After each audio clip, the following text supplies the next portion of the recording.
Estou muito satisfeita e ansiosa pela conclusão desse curso. O MBA é um curso maravilhoso, eu estou encantada, porque ele traz a realidade do dia a dia de cartório. Meu nome é Bianca, sou gestora de qualidade do cartório Leandro Félix de Caldas Novas, Goiás, e hoje vim falar para vocês um pouquinho sobre o MBA. Os outros cursos que eu participei, eles trazem a qualidade de uma forma ampla, que é mais voltado para empresa, indústrias, e a gente acaba tendo que adaptar para cartório.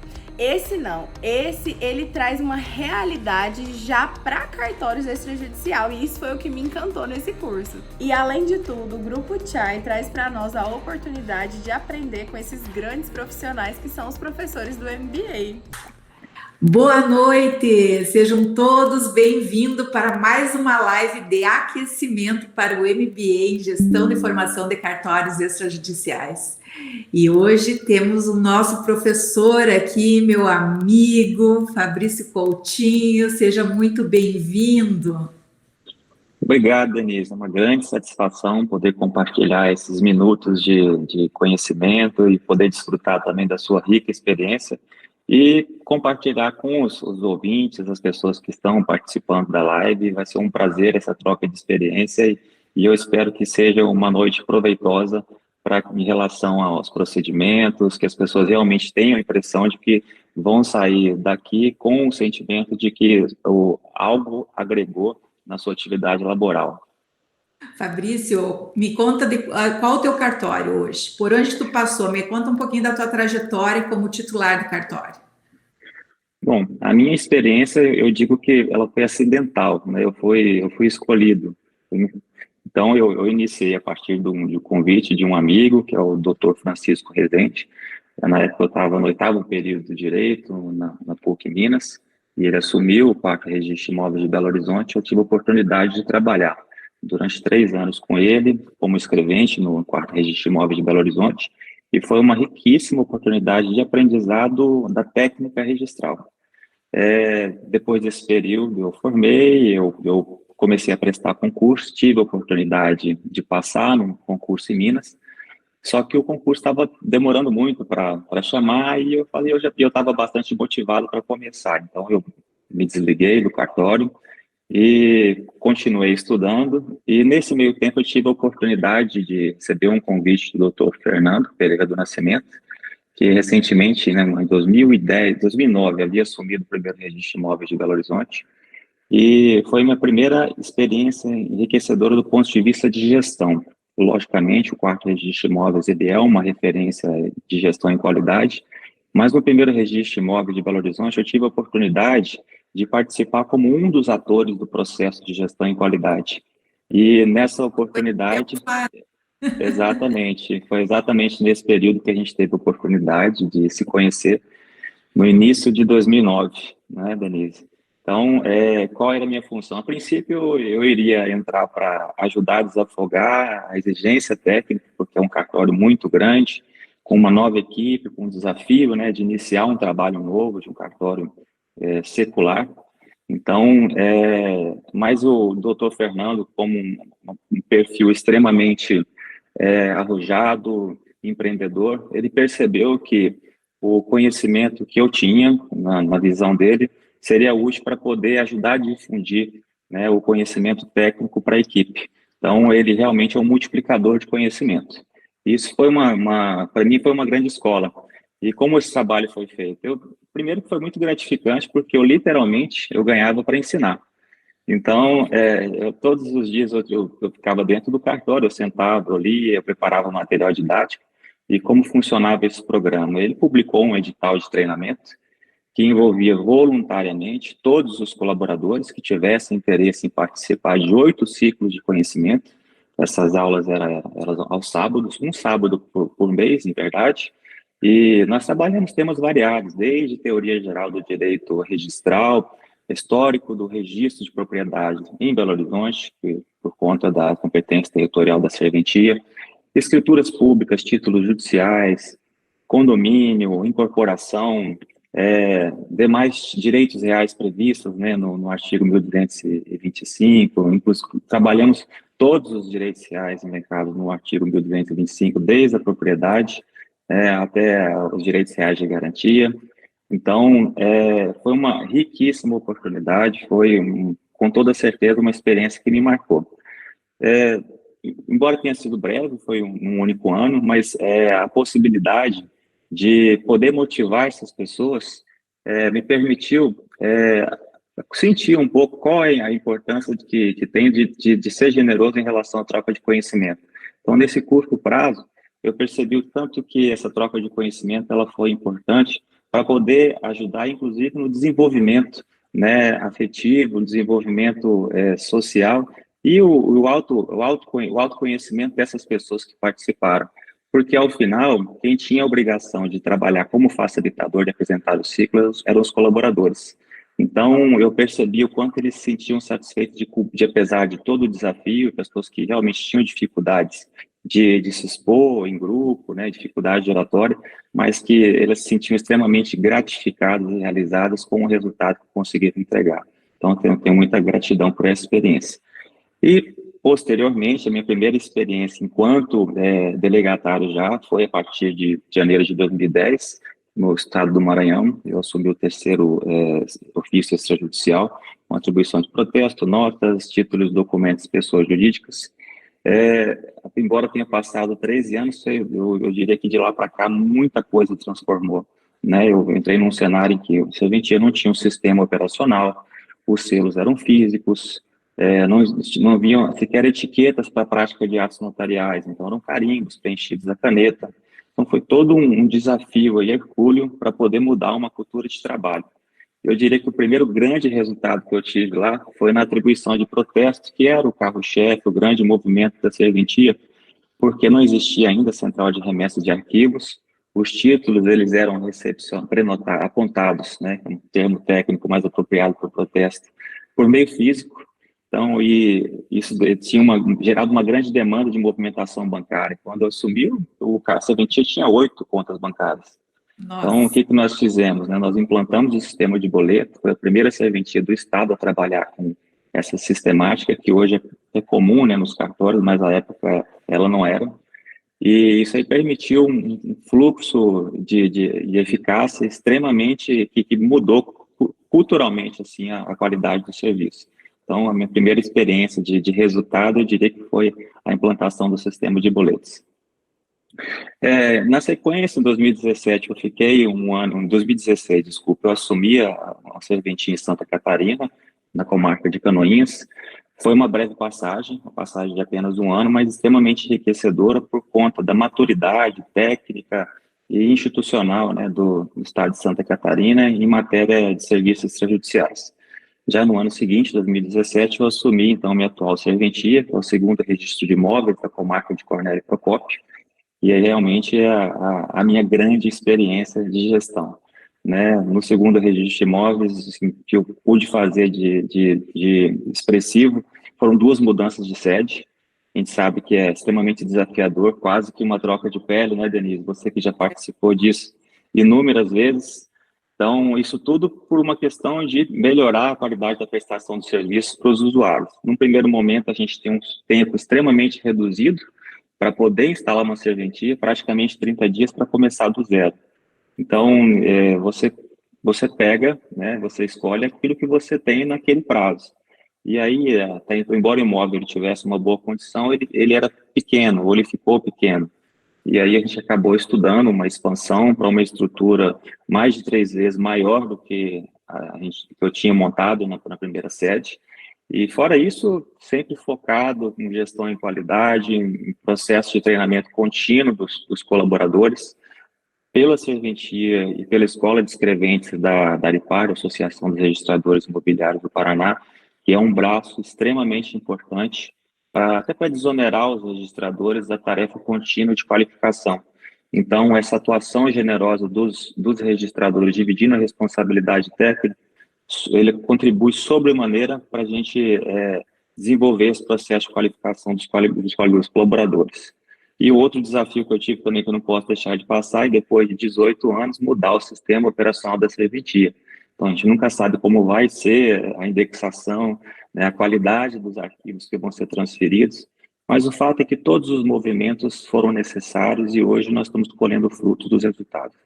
Ai, que bom, Fabrício. Inclusive, o doutor Lucas, que assumiu aí o tabelionato, agora, Sim. final do ano passado, é nosso cliente também. Então, Ah, que bom. ajuda, né, essa comunicação entre registro de imóveis e tabelionato trabalharem mais alinhado em prol da cidade. Que eu É acho que o verdade. desenvolvimento da economia local tem muita diferença quando o titular ele olha para fora, ele sai em missão, vê a necessidade da cidade mesmo para trabalhar em conjunto. Uhum. E o Fabrício é uma pessoa assim encantadora porque ele gosta muito de estudar.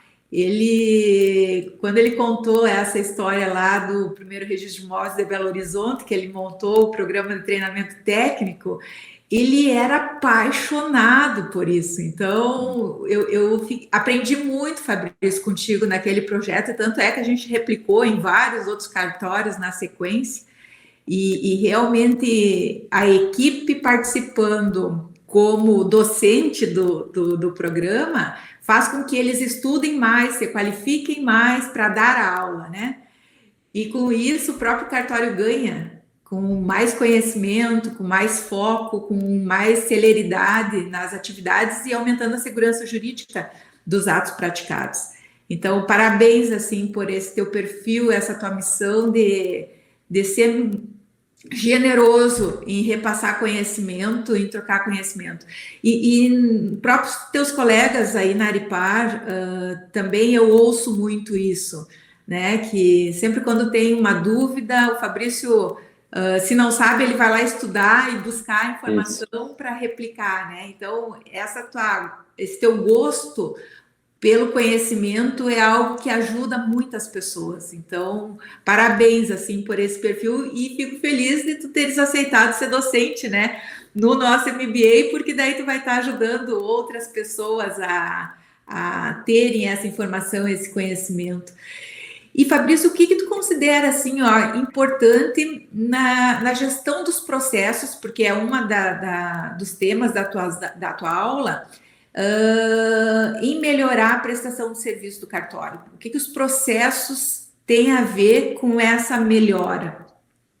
É, a gestão em qualidade, em qualquer processo laboral, em qualquer atividade laboral, ela é a manifestação do princípio da eficiência, vamos dizer assim. Então, nós não temos como não fazer uma gestão de crise, um planejamento de enfrentamento de dificuldades, de qualificação de pessoal, desse excesso de atualizações legislativas, né, que a atividade, qualquer atividade jurídica passa. O Brasil realmente tem uma cultura de inovação legislativa que é massacrante às vezes. Então, os procedimentos, eles são essenciais para se fazer um planejamento de curto, médio e longo prazo, e para permitir que nós consigamos fazer uma gestão organizada e com previsibilidade. Eu acho que agrega valor, né? Como se o titular estivesse atuando em cada uma das posições do cartório. Porque se o procedimento não é desenhado pelo titular e a equipe sendo treinada nesse procedimento, existe um risco muito grande na segurança jurídica dos atos praticados. Porque se cada um vai fazer conforme a sua interpretação, não existe um padrão, né, para essa entrega desse procedimento. Isso é verdade. Pensando em uniformização, a própria Aripar, ela tem uma diretoria de assuntos normativos. Atualmente existe uma diretoria de uniformização, que ela é de responsabilidade da colega Mariana Bela, registradora do segundo registro de imóveis de Campo Mourão, que é uma excelente profissional, extremamente generosa. Aproveito para saudá-la. E fora que a gente tem que ter o cuidado também, Denise, que na verdade a nossa experiência, o tipo de desafio, a gente tem que ter a sensibilidade de perceber que cada serventia vai ter um tipo de demanda. Então, por exemplo, quando a minha experiência em registro de imóveis foram em serventias de grande porte, em que o fluxograma era um, e quando eu encontrei a minha realidade, eu tive que fazer ajustes necessários. Então, por exemplo, quando você tem uma equipe grande, por uma questão de organização e por alto fluxo de colaboradores, você acaba tendo que setorizar. Então, você tem os colaboradores do protocolo, a equipe de cadastro, né, a equipe de distribuição, de gestão, a equipe de registro, a equipe de finalização. E o que eu senti quando eu assumi a serventia? A minha serventia é uma serventia de médio porte. Então, eu percebi que a divisão de tarefas, o Fordismo, teria que ser deixado de lado, porque como a equipe não é tão grande, no caso de substituição, de eventual substituição de pessoal, essa readequação da equipe seria muito mais fácil e menos traumática quando a equipe tem uma noção mais geral do nosso ciclo, do nosso fluxograma. Então, em verdade, hoje, os colaboradores que trabalham comigo, eles têm condição de atuar em todos os setores. O único que a gente consegue realmente separar e setorizar é a finalização. Agora, da prenotação até a impressão dos atos, todos eles têm aptidão para honrar. Uhum. Olha só, você que está gostando dessa live, ó, clique aqui, bota um joinha, gostei, nos siga aí no canal, que a gente vai continuar com essas aulas incríveis aí com os nossos professores do MBA. E Fabrício, assim, ó, como administrar os diferentes perfis de usuários? Porque cada cidade é um lugar, cada pessoa é uma pessoa, cada tipo de serviço é uma demanda diferente. Como que tu administra isso? Denise, o principal desafio é tentar alcançar a necessidade de cada um, né? Então, nós não temos um perfil genérico, um perfil específico de usuário. A pandemia da Covid-19, ela acelerou o processo tecnológico que veio a bem, né, dos cartórios. Então, uma coisa que facilitou bastante a qualidade da prestação de serviço a partir do Operador Nacional do Registro é a eficiência e a disponibilidade do sistema de registro eletrônico de imóveis. Então, hoje, qualquer usuário, ele tem condição de pedir uma certidão, realizar a visualização eletrônica de matrículas, pesquisa de bens, o e-protocolo, mas o fato é que cada usuário tem uma capacidade técnica, tem um tipo de demanda. Então, a gente tem que estar preparado para atender todo o perfil. E não podemos esquecer que, muito embora exista todo esse movimento para adequação, para desenvolvimento tecnológico das serventias, o Brasil, ele é um país que tem uma cultura, ele é um país continental, né? É o que eu falo, não dá para achar que nós vamos transformar o Brasil na Estônia do dia para a noite, né? A Estônia, que é uma referência aí, é um país em que quase 100% dos serviços de natureza pública, eles são prestados por meio digital. Só que nós estamos falando de uma nação que tem 1.300.000 habitantes, o Brasil tem 215 milhões. Então, não tem como dizer que isso é mera retórica. Você que é gaúcha de São Borja, é uma gaúcha apaixonada, você sabe que a distância de Porto Alegre a Rio Branco, no Acre, é maior do que a distância de Lisboa a Moscou. A gente está falando aí de uma diferença cultural entre 7 e 8 países. Então, a gente tem que reconhecer, né, a dimensão continental do nosso país. E isso é um grande desafio. E por conta disso, nós vamos encontrar também um sem número de perfis de usuário buscando o serviço conforme a necessidade deles. Então, até a respeito dessa mudança, dessa diferença cultural, embora tanto o ONR, né, Operador Nacional do Registro Eletrônico de Imóveis, quanto o EI1 vão fazer uma saudação aos tabeliães que desenvolveram a plataforma do e-notariado, que é excelente, né, que permite aí a lavratura de atos notariais à distância, e que, inclusive, com a possibilidade de emissão do certificado digital notarizado, sem custo, e sem custo, inclusive, sem necessidade de renovação, para renovação periódica. Então, que eles conseguem prestar esse serviço com extrema capilaridade. Mas, ao mesmo tempo que a gente está falando de acesso a serviços eletrônicos, notariais e de registro, no ano passado, eu tive a curiosidade de pesquisar, eu descobri que o Brasil, que tem um PIB aí que é 27% representado pelo agronegócio, descobri que no último indicativo do IBGE, 72% das propriedades rurais do país ainda não têm acesso à internet. Então, não tem como achar que a gente vai resolver todo o problema de acesso às serventias, né, por meio de serviços eletrônicos, porque nós temos um gargalo, a gente tem uma questão cultural que tem que ser respeitada. Então, é necessário essa expansão de consciência para entender que nós temos perfis muito diferentes. E aí, o registrador ele tem que ter esse cuidado e sensibilidade para tentar alcançar, na medida do possível, a necessidade de cada um. E, ao mesmo tempo, está ajudando a educar a utilização da tecnologia, né? Exato. E, às vezes, não tem o recurso lá na fazenda, enfim, né? não tem cabeamento da internet, nada. Mas, às vezes, ele vai para a cidade. Então, como ele pode estar utilizando nesse momento a tecnologia para ganhar velocidade naquilo que ele precisa, porque o mercado mudou. Ele tem... nós temos que atender esse mercado de formas diferentes, né?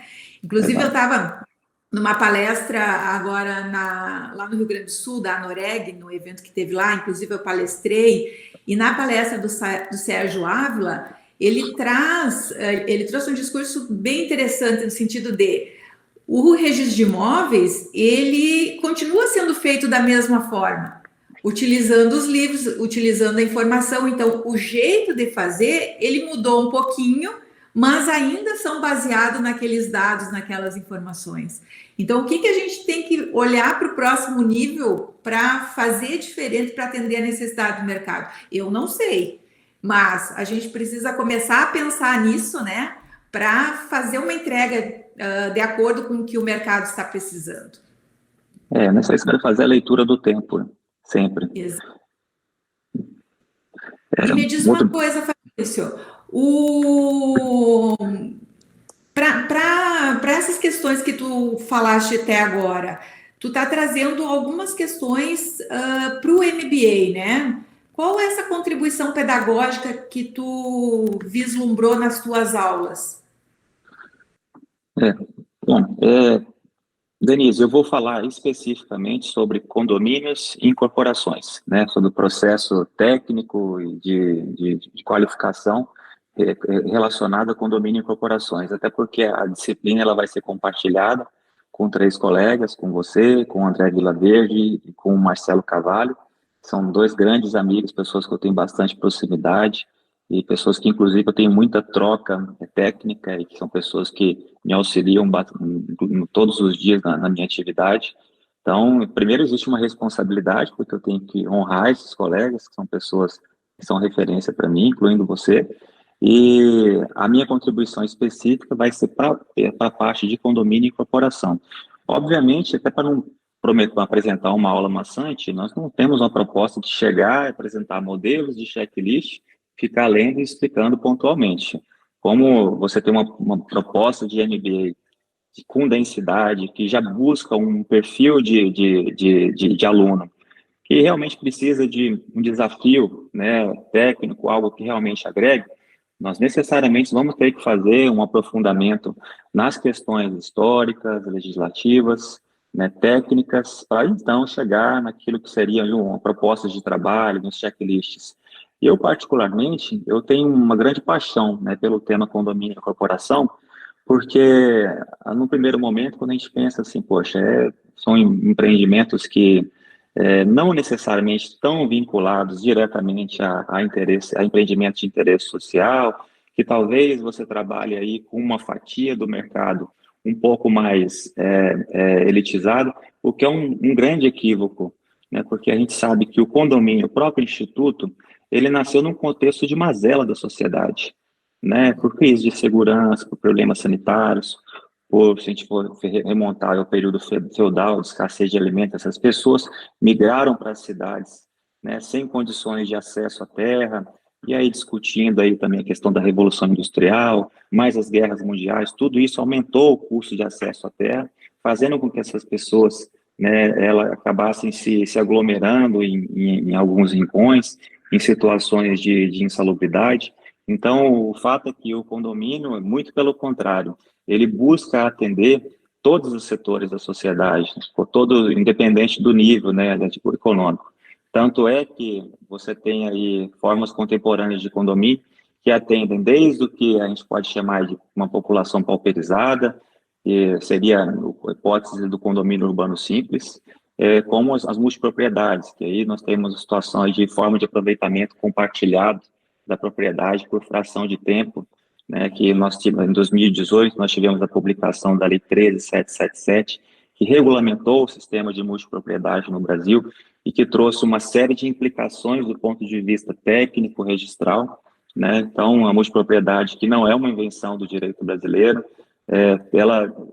existe uma discussão quanto ao nascedouro, se seria com inspiração nos Estados Unidos, pelo sistema de time sharing, ou então alguns doutrinadores dizem que se remonta à Costa Azul da França, onde chamam de multipropriété, pluripropriété, mas o fato é que hoje o Brasil, graças a Deus, ele possui uma legislação específica que dá conformidade jurídica para essa modalidade contemporânea de condomínio.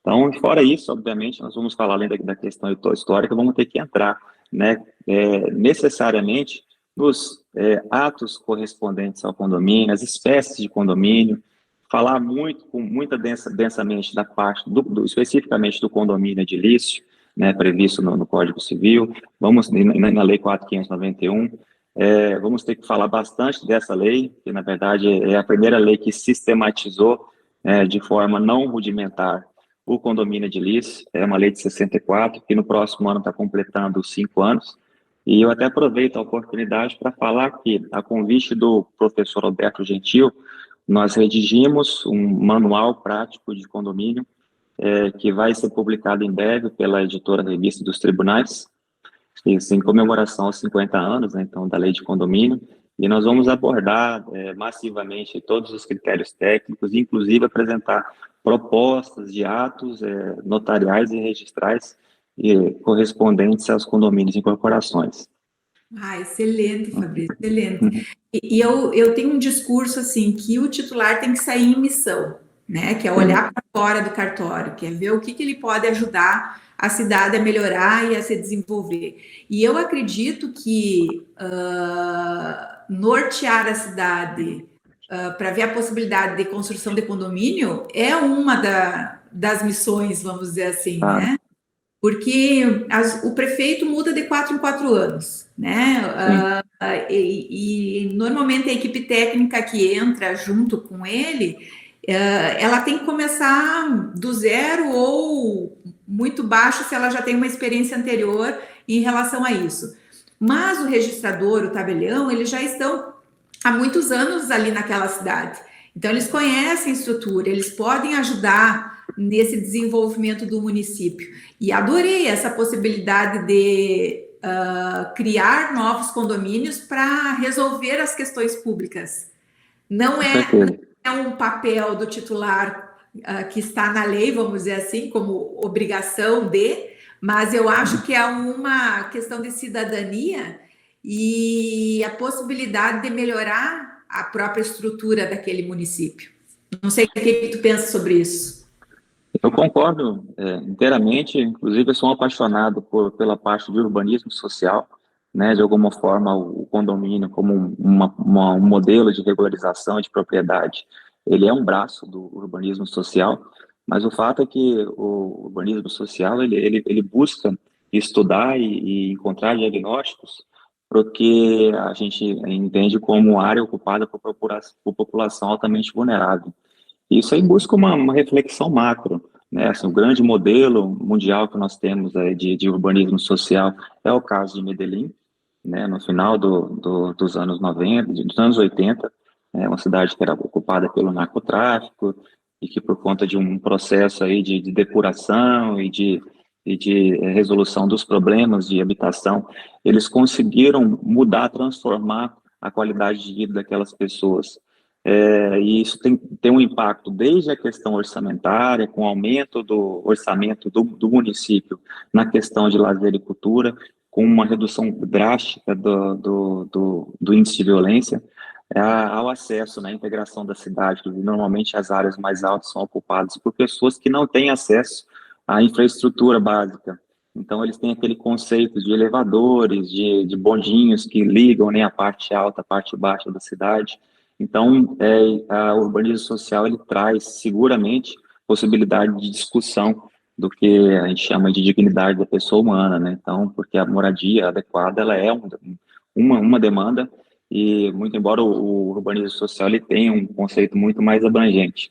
E eu, particularmente, gosto muito desse tema, procuro entender como isso funciona em outros países, e sem fazer nenhuma vinculação direta à minha opção política, eu acho que a China, ela né, eu acho que ela é um exemplo que a gente tem que observar a respeito do que vem a ser urbanismo social, porque a China é um país com mais de 1 bilhão de habitantes, e que de 1970 para cá conseguiu tirar da linha de pobreza 850 milhões de pessoas, né? Então, independente da discussão de qual é o custo disso, a liberdade, ela é nosso bem mais precioso, mas o fato é que é o maior programa de erradicação de pobreza da história da humanidade.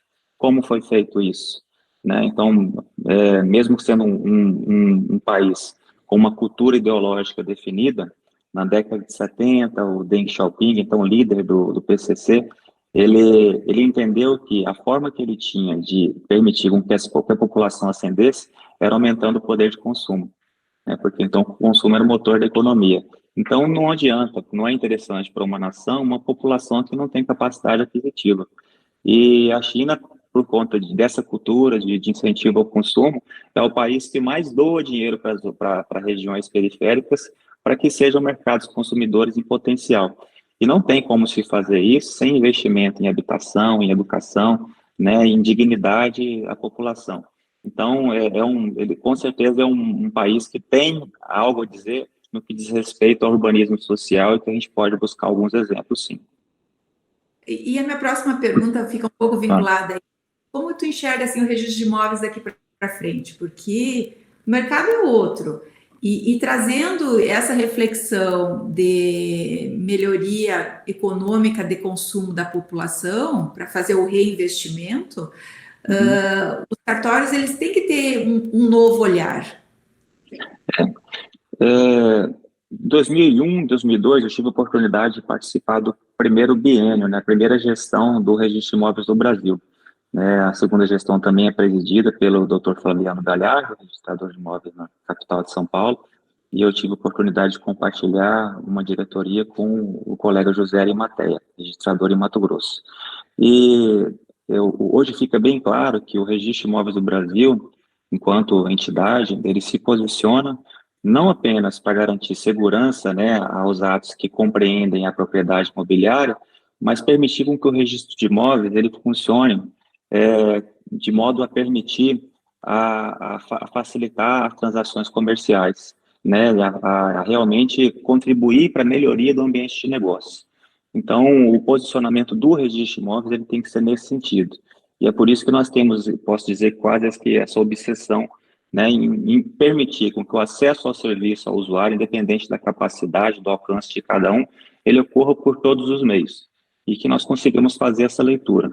Mas algo que realmente também precisa ser ponderado, Denise, é que nós temos embora seja um serviço de caráter privado de natureza pública, nós temos que pensar do ponto de vista de que até que ponto o registro ele pode atender às necessidades do usuário e do mercado, né? E nesse trabalho institucional, eu tive a oportunidade de representar o registro de imóveis num primeiro momento no Banco Central e outro em uma câmara temática do Crediseg, uma câmara de crédito, seguro e comercialização do agronegócio do Ministério da Agricultura.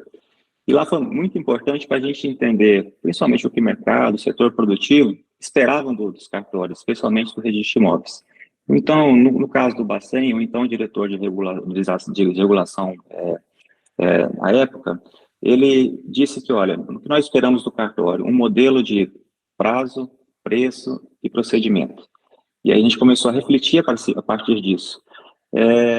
A questão dos prazos, hoje ela é transparente, né, cristalina, porque a Lei 14.382, ela realmente colocou o registro de imóveis num patamar altamente diferenciado. Então, a gente está falando aí de expedição de certidões num prazo de 4 horas.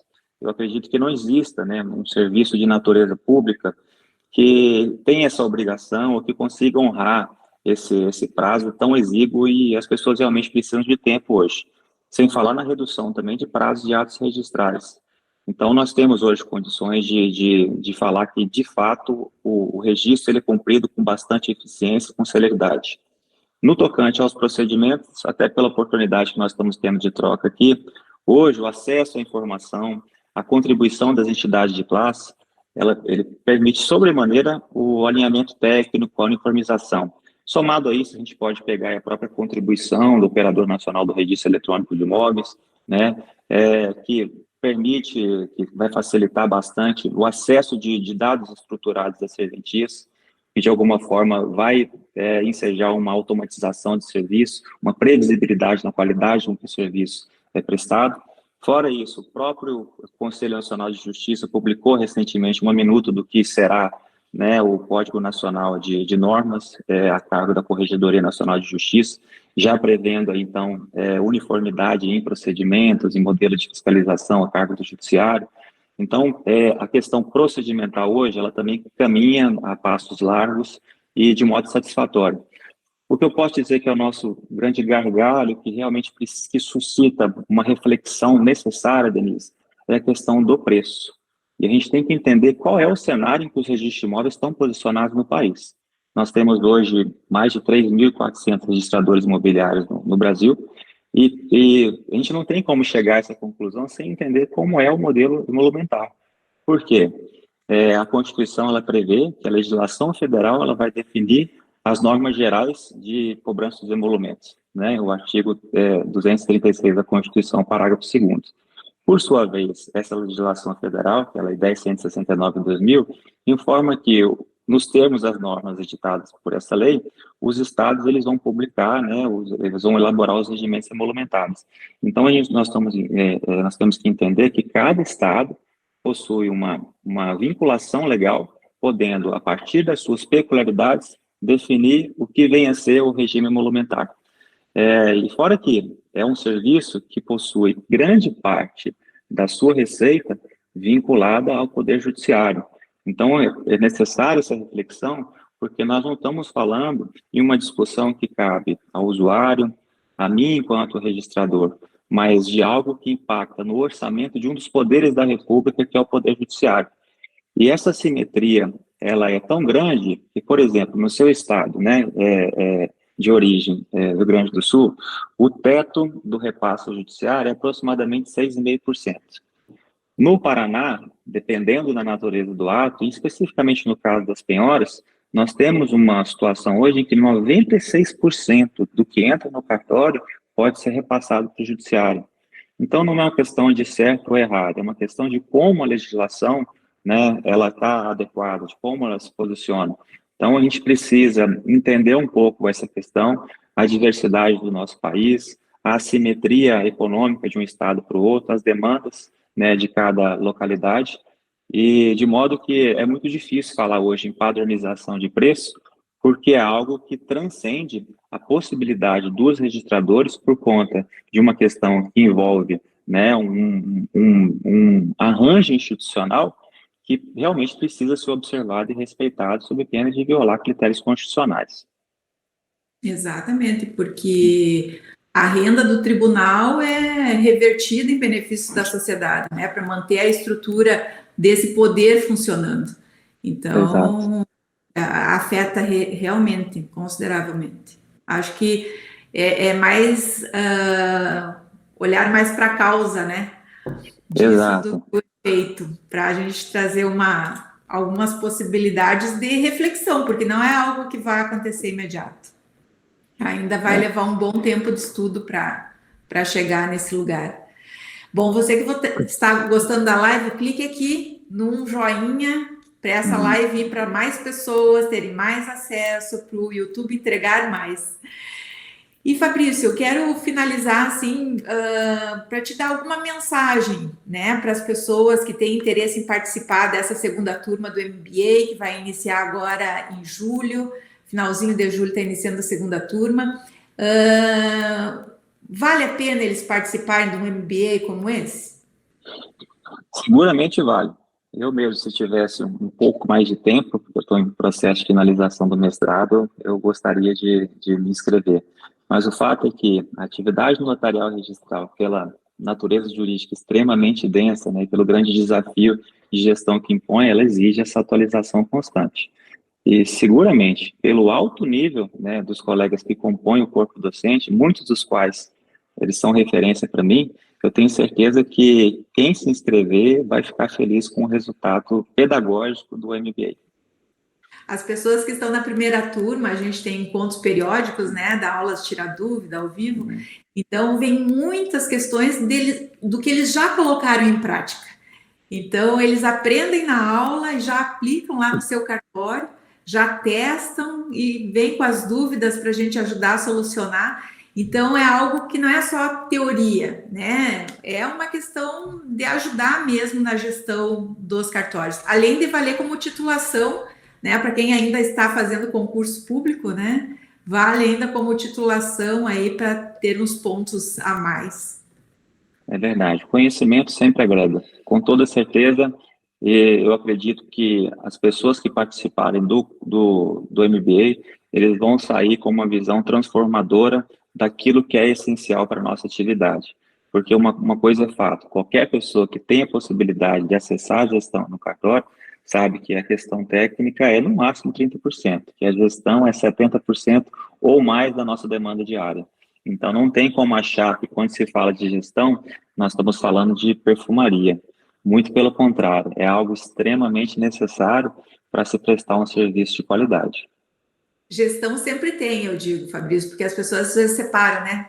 Gestão e o técnico. Não, gestão existe, só que ela é de uma forma diferente, que me dá trabalho, que eu tenho que estar contratando toda hora as pessoas, gerando conflitos que não terminam nunca, atendendo aquele usuário que está sempre reclamando. Então, existe uma gestão lá, mas ela pode ser melhorada para o titular ter um ganho maior de eficiência e até de qualidade de vida, né? Exato. Fabrício, muito obrigada. Agradeço todo o pessoal que está aqui conosco assistindo essa live de hoje. Dê um joinha aí, envie essa live, vai ficar gravada, envie para outras pessoas para ouvirem o Fabrício, porque ele é muito generoso em compartilhar todo esse conhecimento e essa paixão que ele tem pelo registro de imóveis. Obrigada, Fabrício. Obrigado a você, Denise. Agradeço mais uma vez pela amizade, pela oportunidade e as pessoas que se dedicaram a assistir e contribuíram generosamente para participar dessa troca de conhecimento. E a gente vai deixar o link aqui no chat com o site de inscrição de quem quiser conhecer um pouco mais como funciona o MBA, pode entrar ali e conferir. Tá bom? Beijo grande. Fiquem com Deus. Tchau. Tchau.